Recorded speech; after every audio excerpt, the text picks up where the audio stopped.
ओम नमो भगवते वासुदेवाय। ओम नमो भगवते वासुदेवाय। यहाँ रख दो, यहाँ रख दो। श्रीमद् भगवद गीता यथारूप अनुवाद और तात्पर्य श्री श्रीमद् ऐसी भक्तिवेदांत स्वामी प्रभुपाद के द्वारा।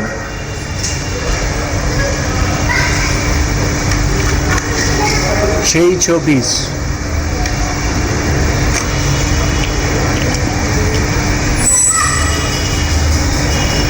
अध्याय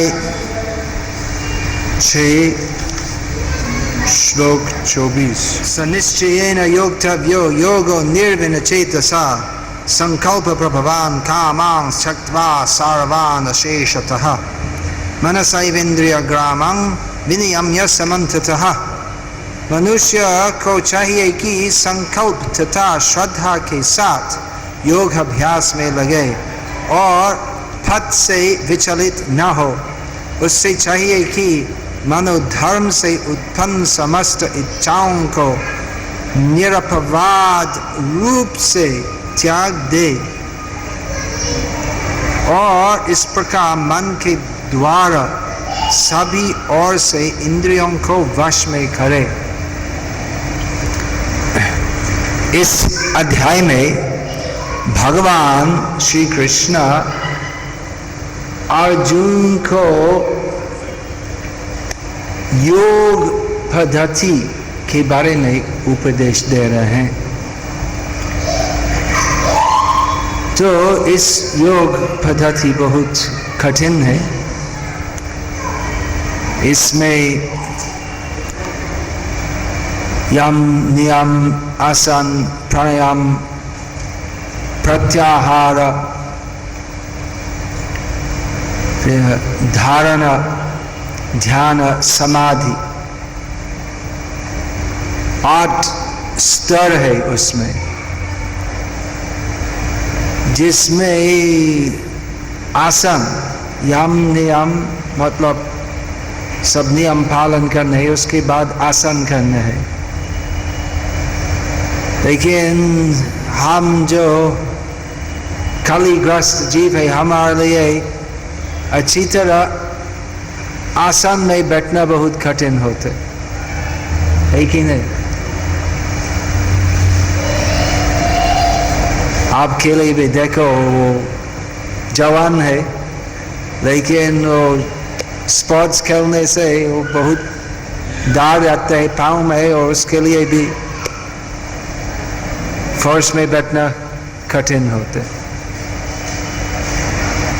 तो आसन और उसके बाद प्राणायाम हम अच्छी तरह नहीं कर पाते। तो ये योग पद्धति कठिन। और उसके बाद ध्यान होते। ध्यान का मतलब जैसे कि इस श्लोक में श्री कृष्ण कहते हैं मन अविचलित होना चाहिए, सब मनोधर्मी इच्छाओं को उपेक्षा करना चाहिए। अर्जुन स्वयं बोले कि मेरे ये सब पालन करना संभव नहीं है। और हम कौन है? अर्जुन कौन है और हम कौन है? अर्जुन महान महापुरुष थे और हम क्या है? मैं कौन महामूर्ख हूँ। तो हम अर्जुन की स्थिति से बहुत दूर है। तो अगर अर्जुन के लिए ऐसे योग अभ्यास पालन करना कठिन मान जाता था, तो हमारे ये क्या प्रश्न है कि हम ऐसी कठिन योग पद्धति पालन कर सकते।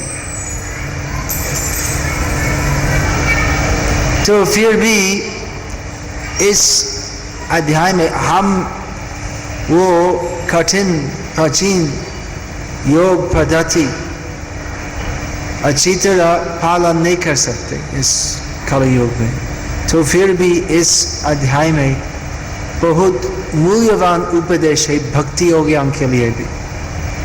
इस अष्टांग योग और भक्ति योग में बहुत अंतर पड़ते हैं, लेकिन सभी प्रकार का योग, कर्म योग, ज्ञान योग, ध्यान योग, अष्टांग योग, क्रिया योग, भक्ति योग, ये सब योग पद्धतियों की लक्ष्य एक ही है, कृष्ण भक्ति प्राप्त करना। तो इसलिए भक्ति योग श्रेष्ठ पद्धति है, क्योंकि भक्ति योग में सीधे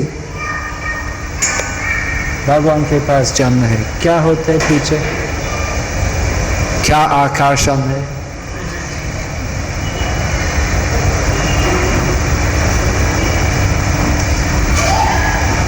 ध्यान से सुनने से फायदा होगा।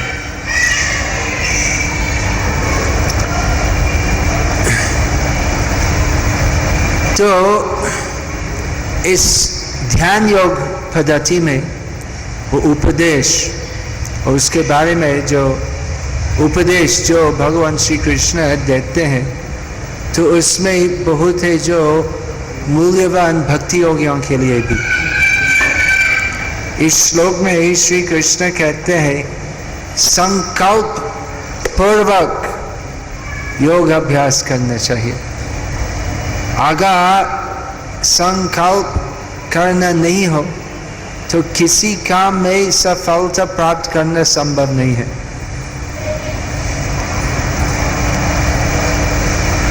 तो संकल्प करना चाहिए। तो विशेषकर कठिन काम में अगर संकल्प, अगर दृढ़ता ना हो तो सफलता नहीं होगा। अगर कुछ भी कठिनाई होते हैं और दृढ़ता नहीं हो तो हम ठीक है, हम छोड़ देंगे, हम चातुर्मास व्रत करेंगे, एक बार दिन में हविषन्न मतलब मूंग और चावल मिला के बिना नमक, बिना जीरा मिर्ची बॉयल करके खाली वो एक बार दिन में लेंगे, 4 महीने में चातुर्मास्य व्रत। तो कहते हैं 1 दिन, 2 दिन, 3 दिन, फिर सोचते क्या बहुत कठिन है और छोड़ देते। दृढ़ से नहीं है, उत्साह है लेकिन उत्साह दृढ़ नहीं है। फिर सोचते कि महाप्रसाद लेना भक्ति में महत्वपूर्ण है, हम महाप्रसाद लेंगे और ये तपस्या छोड़ देंगे। तो अगर दृढ़ता नहीं हो तो किसी काम में हम स्थिर नहीं रह सकते। इसलिए वैदिक संस्कृति में किसी भी व्रत पालन करने के पहले संकल्प लेना है और संकल्प करके अगर बीच में व्रत पालन नहीं करना है तो पाप होते। व्रत पालन करने से पुण्य होते हैं, लेकिन बीच में अगर च्युत हो तो पाप होते। तो संकल्प लेना है। तो इसके बारे में श्री कृष्ण, अर्जुन भगवान श्री कृष्ण से पूछे कि यदि एक व्यक्ति भौतिक कर्तव्य, सभी भौतिक कर्तव्य छोड़ के योग अभ्यास पालन करते हैं, लेकिन योग अभ्यास करने में भ्रष्ट होते हैं, तो वो व्यक्ति की क्या गति होगी? तो भौतिक तरफ से कुछ नहीं हो, सब कुछ छोड़ दे और कठिन योग मार्ग से अगर भ्रष्ट हो तो उससे भी कुछ फायदा नहीं होगा। तो दोनों पथ से भ्रष्ट होते हैं। तो ऐसे व्यक्ति की क्या गति होगी? अर्जुन का प्रस्ताव क्या था? ऐसे इंगित लगते कि अर्जुन का प्रस्ताव था कि योग अभ्यास नहीं करना चाहिए, तो भौतिक कार्य पालन करना चाहिए, क्योंकि उससे कुछ फल मिल सकते, और आध्यात्मिक अभ्यास करने से हम फल मिलेंगे कि नहीं संदिग्ध है। तो अच्छा हो हम आध्यात्मिक लाइन में नहीं जाएंगे, हम भौतिक कार्यकलापों करेंगे। लेकिन इस वाद को भगवान श्री कृष्ण ने प्रतिवाद दिया कि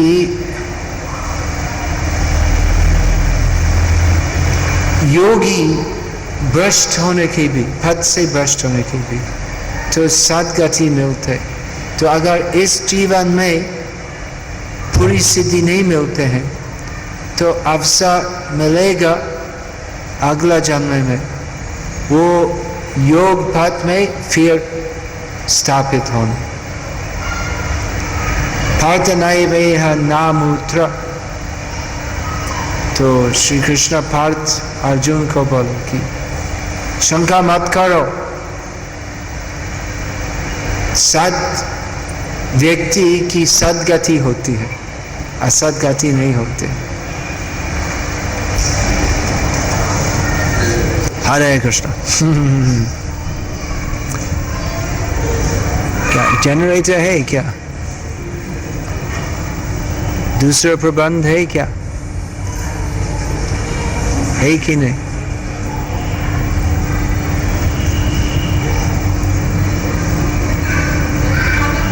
हरे कृष्णा कृष्ण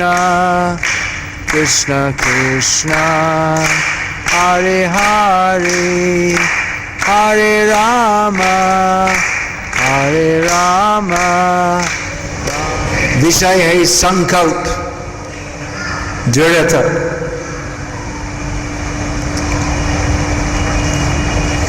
तो संकल्प का विचार में धैर्य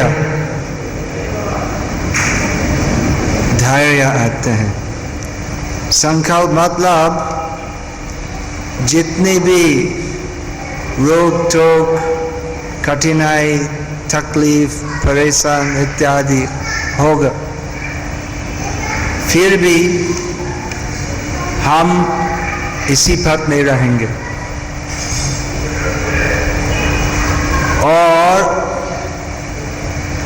सब कुछ पालन करके भी अगर हम तुरंत ही सिद्धि नहीं मिलेंगे,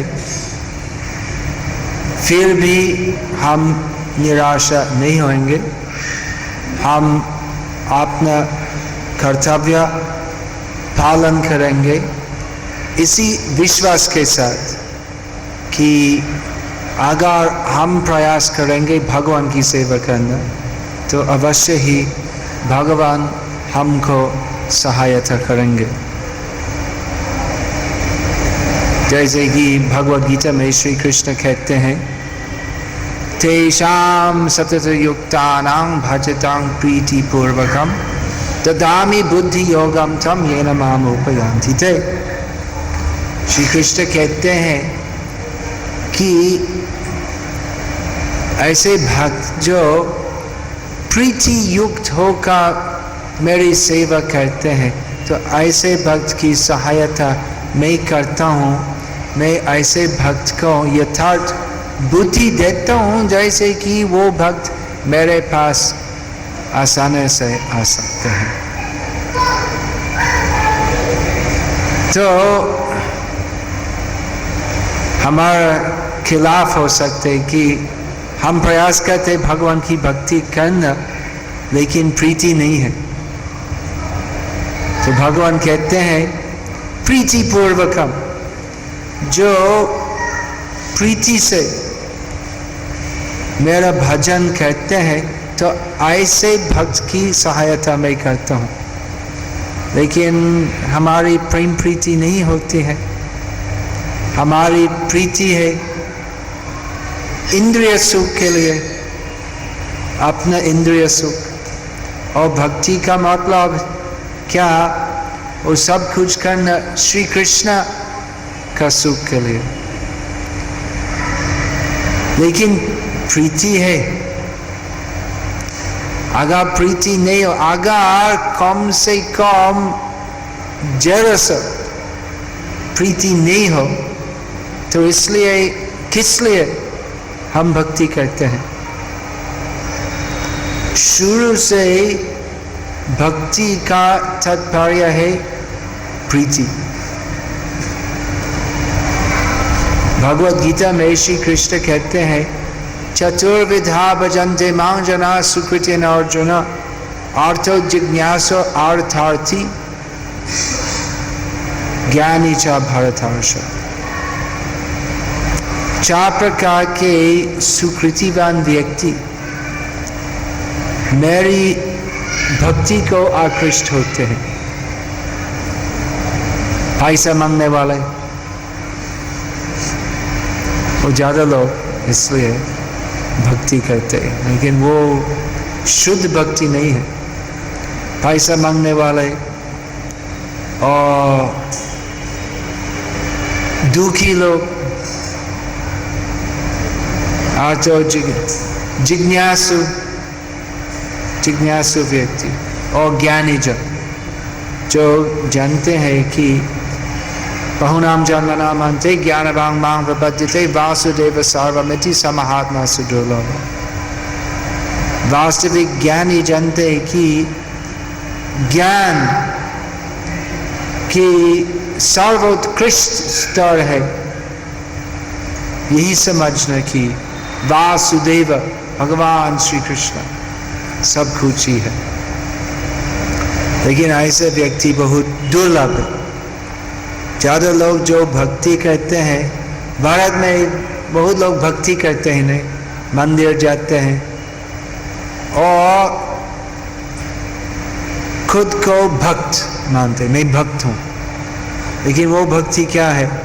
धनम देहि, यशम देहि, रूपवती भार्या देहि, द्विषो जाहि, मतलब मेरे शत्रुओं को मार दो। तो भौतिक वार मांगने के लिए भक्ति करते, तो वो शुद्ध भक्ति से बहुत दूर है। तो वास्तविक भक्ति क्या है? अन्याभिलाषिता शून्यम, न धनम न जानम न सुंदरीम कवितम वा जगदीश कामये। तो वास्तविक भक्ति है केवल भगवान की प्रसन्नता के लिए इनकी सेवा करें। तो इसलिए हम बहुत दफा देखते हैं कि लोग जो भक्ति मार्ग में आते हैं फिर जाते हैं, क्योंकि शुद्ध भक्ति के बारे में कुछ धारणा नहीं थी। ज़्यादा लोग सोचते हैं कि भक्ति का मतलब हम कुछ पूजा करते हैं और उससे कुछ फायदा मिलता है, भौतिक फायदा। इस सत्यनारायण पूजा का यही मतलब है। हम सत्यनारायण पूजा करते हैं और इसलिए बहुत से फायदा मिलते, और अगर फायदा नहीं मिलते तो नारायण को मिथ्या बना के उसको छोड़ देते, फिर साईं बाबा पूजा करते, सत्य साईं बाबा। नारायण सत्य नहीं है, वो बाबा सत्य है। ये सब नास्तिक है, ये भक्ति नहीं है। तो भक्ति का मतलब न धनम न जनम न सुंदरम कवितम वा जगदीश। हे भगवान, मैं आपकी भक्ति का। और एक भक्त आते हैं, क्या चाहते हो? क्या शॉपिंग लिस्ट है तुम्हारा?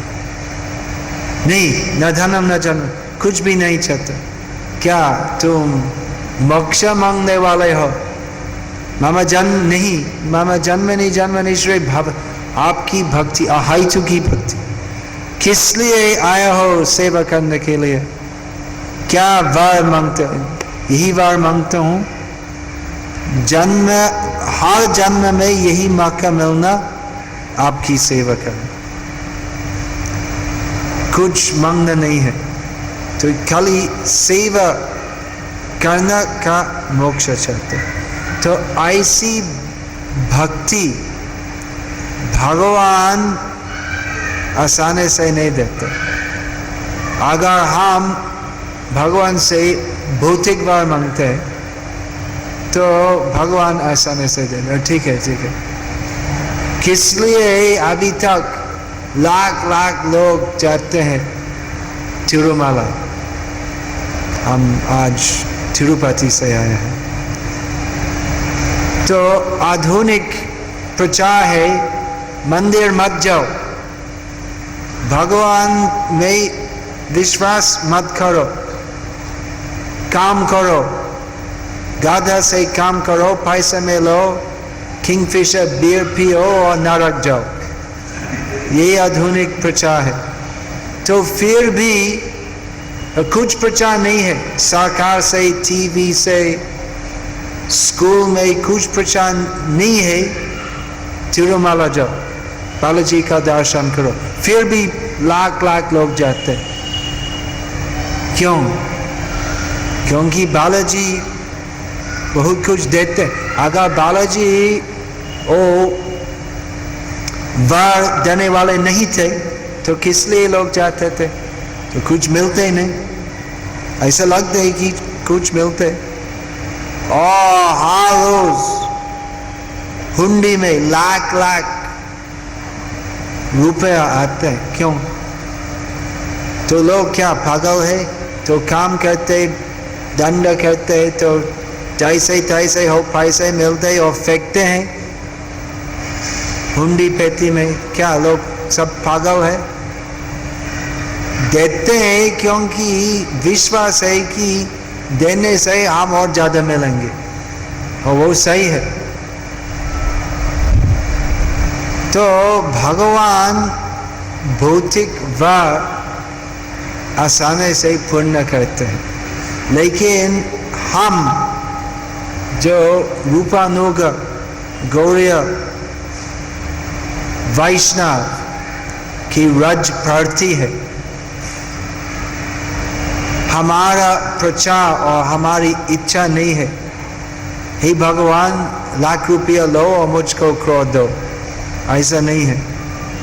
हम भगवान से दंड नहीं करते हैं। वास्तविक भक्ति है श्री कृष्ण की प्रीति के लिए करना, नहीं वो बालाजी दर्शन और बालाजी को पैसा देना। बालाजी को हम बालाजी को पैसा नहीं दे सकते, वही मालिक है। अगर हम सोचते हैं कि मेरे जेब में इतने सा पैसा है और कुछ बालाजी को देते, वो भी नास्तिक है। क्योंकि समझना चाहिए कि सब कुछ बालाजी की है। लेकिन ऐसा है कि इतना निम्न स्तर की भक्ति में भी, उसमें भी वो भक्ति नहीं है, वो वास्तविक भक्ति से दूर है, लेकिन उसमें भक्ति की कम से कम कुछ भक्ति की छाया होती है या प्रतिबिंब। तो इसलिए लोग जो तिरुपति जाते हैं गोविंद गोविंद कहते हैं, तो उसमें कुछ ना कुछ भक्ति होती है। और उस प्रकार की भक्ति मिश्रित भक्ति, हे भगवान मैं पैसा देता हूँ मुझको और ज्यादा दो, तो उसमें भौतिक इच्छा प्रभाव होते। तो फिर भी चूंकि हम भगवान के पास आते हैं और भगवान का स्वभाव है रसमय, और भगवान का नाम है कृष्ण, सबको आकर्षण देने वाले हैं। तो इसलिए जो भी कारण से लोग भगवान के पास जाते हैं, उसमें स्वाभाविक आकर्षण जो सबके दिल में है उसका उदय होते हैं। तो वो मिश्रित भक्ति है, तो फिर भी उसमें कुछ भक्ति रस होती है। लेकिन शुद्ध भक्ति में शुरू से यही धारणा है या यही संकल्प होते हैं कि हम भगवान के पास आते हैं धन मांगने के लिए नहीं है, जन मांगने के लिए नहीं है, सुंदरी मांगने के लिए नहीं है। हम आया है भगवान की सेवा करने के लिए, केवल भगवान की प्रसन्नता के लिए। तो वही प्रीति है। हम अगर पूर्ण शुद्ध नहीं हो, लेकिन इसी संकल्प करके भगवान की सेवा करते हैं, तो अवश्य ही भगवान हमको सहायता करेंगे, जिससे हम आसानी से तुरंत ही इनके पास आएंगे। श्री कृष्ण क्या कहते हैं?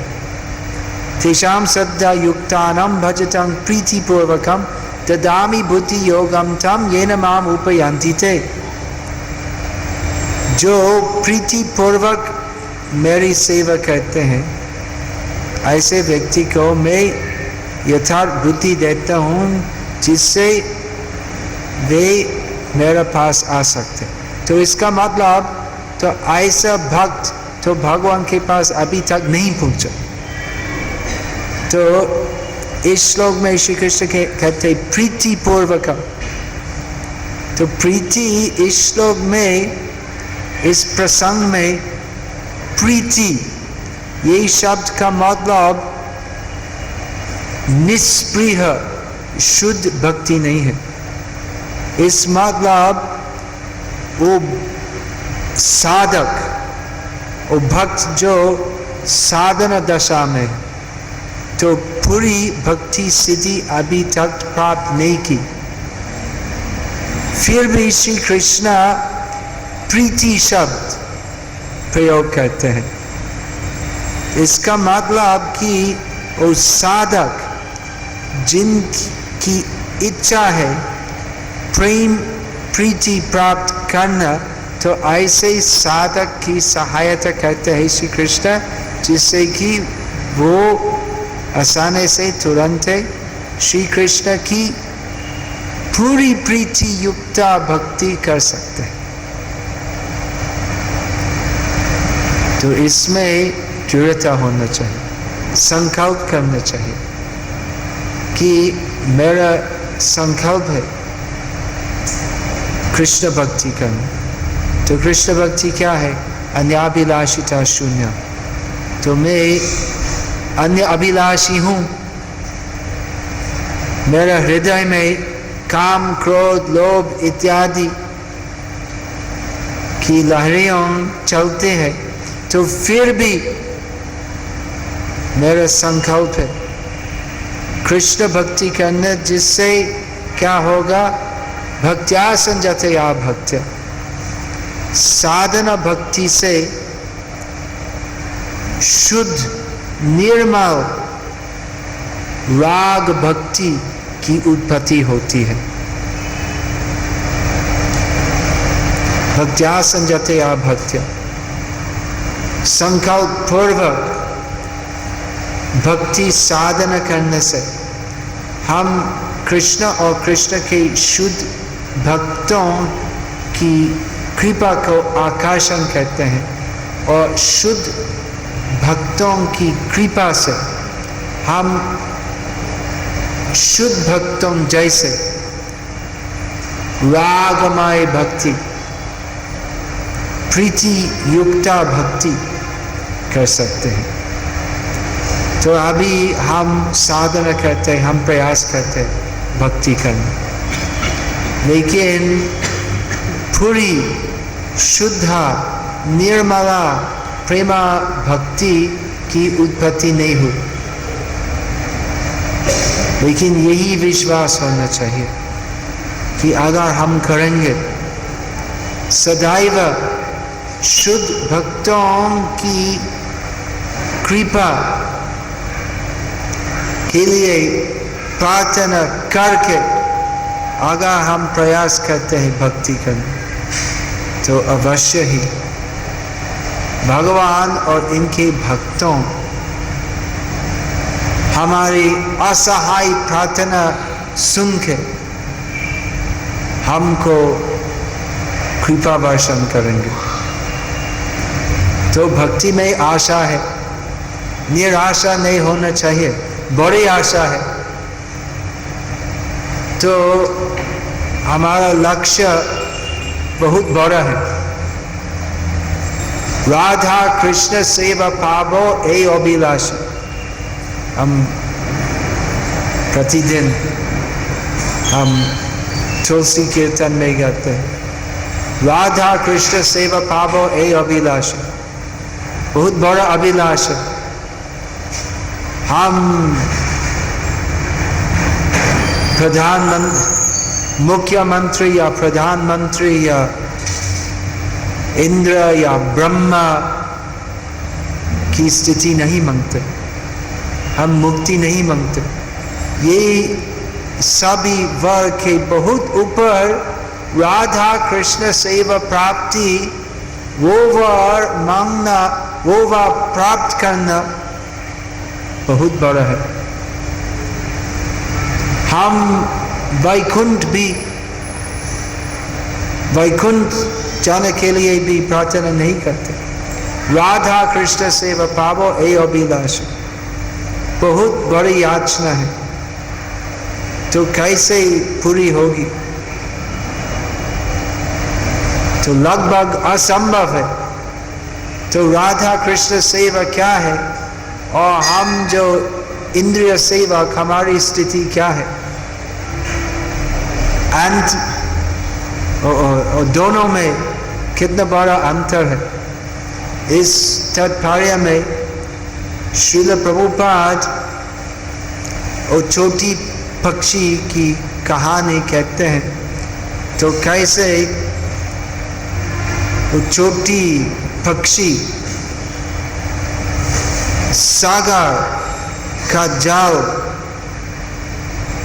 क्या बोलते हैं, वो सागर जल से खाली बनाने का प्रयास किया, तो असंभव था। लेकिन गुरु की सहायता से वो पक्षी की इच्छा पूर्ण हो गए है। तो हमारा प्रयास सागर का जाल निकाल करने से और बहुत बड़ा है और बहुत असंभव है। तो संभव हो कि अगर संभव हो कि छोटा पक्षी पूरा सागर का जाल निकाल कर सकते, अगर वो संभव होगा तो फिर भी पापी जन की राधा कृष्ण सेवा करने का मोक्ष मिलना संभव नहीं हो, और बहुत बड़ा प्रयास है, लगभग असंभव है। लेकिन भगवान और भगवान के भक्तों की कृपा से जो बिल्कुल असंभव होते हैं संभव होते। तो खुद का बल कुछ नहीं है, तो फिर भी हमको प्रयास करना चाहिए। और किस प्रकार का प्रयास? संकल्प पूर्वक, दृढ़ता से। तो ऐसे संकल्प करना चाहिए। यही दीक्षा का मतलब है। दीक्षा का मतलब है कि मेरा जीवन का एक ही उद्देश्य नहीं है, एक ही उद्देश्य है कृष्ण सेवा करना। कभी कभी भक्त बोलते हैं जीवन में मुख्य उद्देश्य है भगवान की सेवा, तो वो भक्ति नहीं है। जीवन में मुख्य उद्देश्य भगवान की सेवा नहीं है। अगर भगवान की सेवा मुख्य उद्देश्य होते, इसका मतलब अन्य उद्देश्य भी है। तो जीवन में एक ही उद्देश्य है, कृष्ण सेवा करना है। अगर ऐसा संकल्प हो, भक्ति का आरंभ होता है। और अगर अन्य उद्देश्य होते हैं तो वो मिश्रित भक्ति या अभक्ति होती है।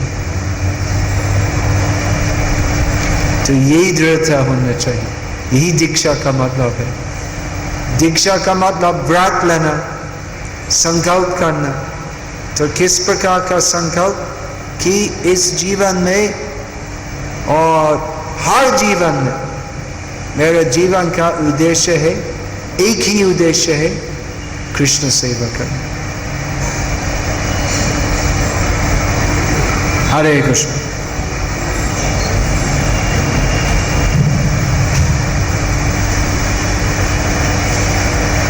प्रश्न क्या है? कुछ प्रश्न है? कोई प्रश्न है?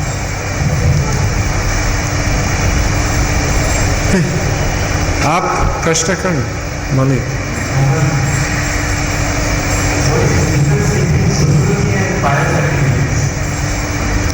Language. What is the difference between Sukriti and pious activities? Sukriti is Sanskritam and pious activities is English.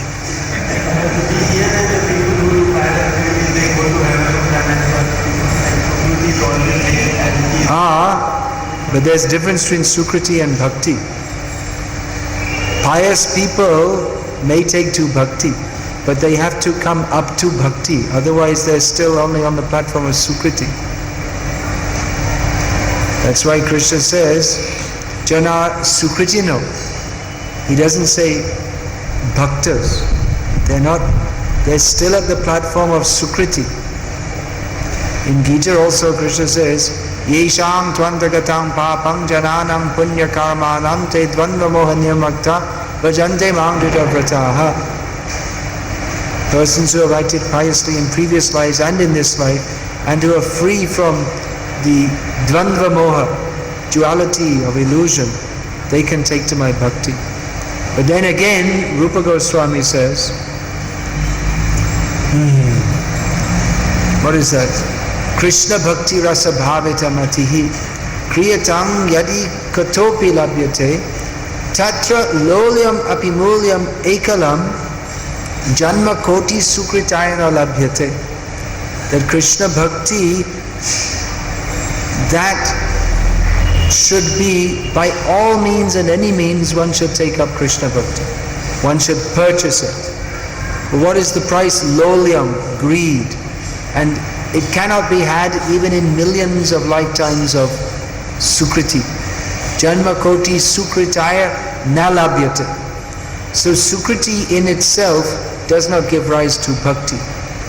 But it generally gives rise to a mentality which is favorable for receiving bhakti. That's all. That's the difference.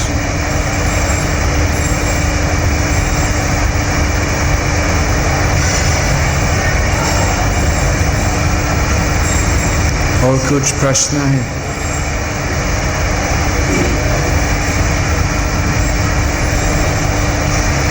Like to sit around, repeat भगवान को दिखाना नहीं, शोभा नहीं है। श्रद्धा बनी रहना चाहिए। तो गरुड़ जी पक्षी तो कैसे, और उससे आपकी श्रद्धा भ्रष्ट हो गया क्या? गरुड़ महान भक्त शाकाहारी नहीं है, शाकाहारी है। सूपाहारी नहीं है, सापाहारी, साप सूप। तो गरुड़ है और आप श्यामदास है। गरुड़ है, जटायु है, जटायु भी महान राम भक्त। तो क्या हुआ, वो रामायण में वो कहानी है कि वो सभी निराशा उपवासी बंदर को देख के जटायु बहुत प्रसन्न था। वो सोचा कि बहुत दिन में मैं उपवासी था और अभी ये सब बंदर उपवास करने वाले हैं, तो मेरा उपवास बंद होगा और मैं आज कुछ अच्छा मांस मिलूंगा। फिर बाद में खबर मिला कि ये सब राम सेवक है। तो फिर सोचो, ये मेरे सब गुरु भाई है, गुरु भाई को खाना उचित नहीं है। वो सब राम भक्त है। नहीं, जटायु नहीं है, जटायु का भाई, क्या नाम था? जटायु है मांस खाने वाला, जटायु का भाई जो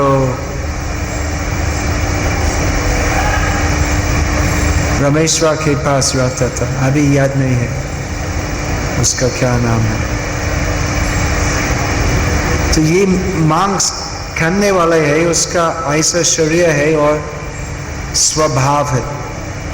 लेकिन सामान्यतः भक्तजन भगवान श्री कृष्ण जैसे पत्र पुष्प फल जल लेते हैं।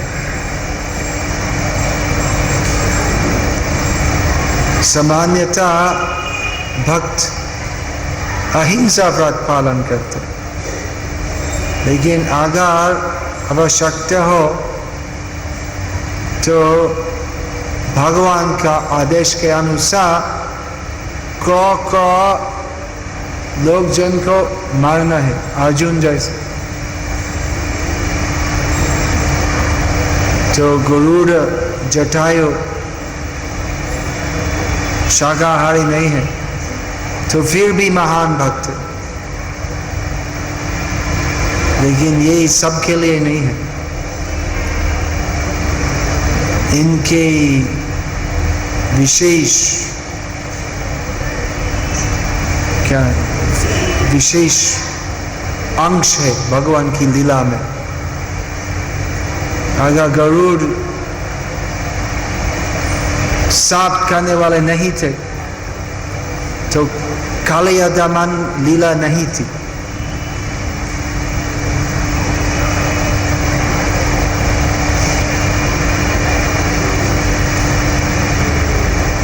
तो ये सब भगवान की व्यवस्था है।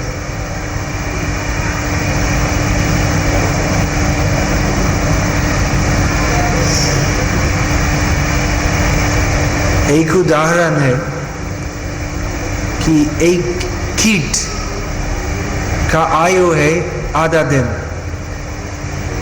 और कीट का पैदा है पैर में और पैर का आयु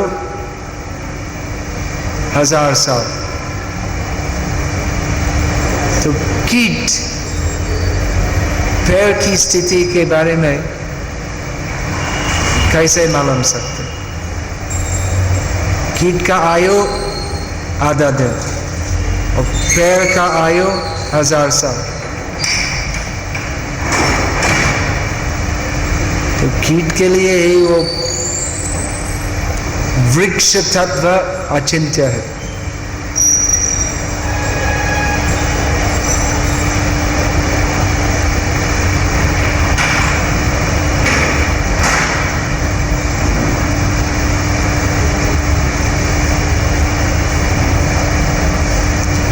और क्या, अगर वो कुछ नहीं है तो हरे कृष्ण बोलो, सुखी रहो।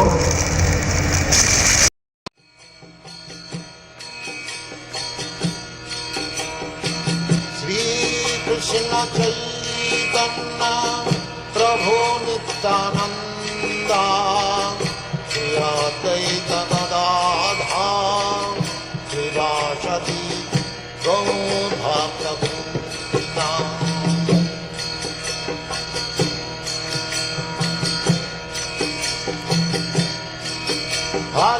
Krishna, Krishna Krishna, Hare Hare, Hare Rama, Rama Rama, Hare Hare. Hare Krishna, Krishna Krishna, Hare Hare, Hare Rama, Rama Rama, Hare Hare. Hare Krishna, Krishna Krishna, Hare Hare, Hare Rama, Rama Rama, Hare Hare. Hare Krishna, Krishna Krishna, Hare Hare, Hare Rama, Rama Rama, Hare Hare. Hare Krishna, Krishna Krishna, Hare Hare, Hare Rama, Rama Rama, Hare Hare. Hare Krishna, Krishna Krishna, Hare Hare, Hare Rama, Rama Rama, Hare Hare. Hare Krishna, Krishna Krishna, Hare Hare, Hare Rama, Rama Rama, Hare Hare. Hare Krishna, Krishna Krishna, Hare Hare, Hare Rama, Rama Rama, Hare Hare. Hare Krishna, Krishna Krishna, Hare Hare, Hare Rama, Rama Rama, Hare Hare. Hare Krishna, Krishna Krishna, Hare Hare, Hare Rama, Rama Rama, Hare Hare. Hare Krishna, Krishna Krishna, Hare Hare, Hare Rama, Rama Rama, Hare Hare. Hare Krishna, Krishna Krishna, Hare Hare, Hare Rama, Rama Rama, Hare Hare. Hare Krishna, Krishna Krishna, Hare Hare, Hare Rama, Rama Rama, Hare Hare. Hare Krishna, Krishna Krishna, Hare Hare, Hare Rama, Rama Rama, Hare Hare. Hare Krishna, Krishna Krishna, Hare Hare, Hare Rama, Rama Rama, Hare Hare. Hare Krishna, Krishna Krishna, Hare Hare, Hare Rama, Rama Rama, Hare Hare. Hare Krishna, Krishna Krishna, Hare Hare, Hare Rama, Rama Rama, Hare Hare. Hare Krishna, Krishna Krishna, Hare Hare, Hare Rama,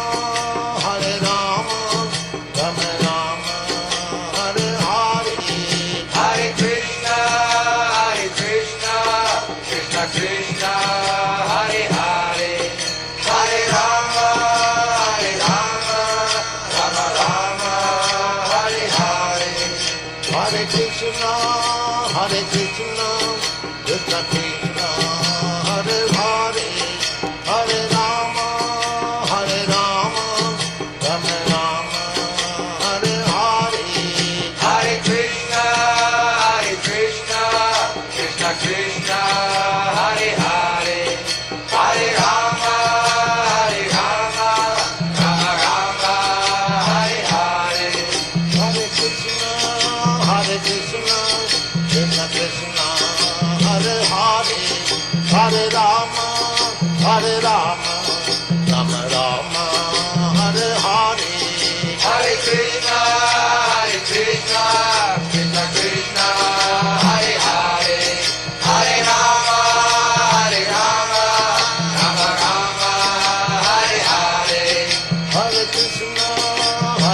Krishna, Krishna Krishna, Hare Hare, Hare Rama, Hare Rama, Rama Rama, Hare Hare, Hare Krishna,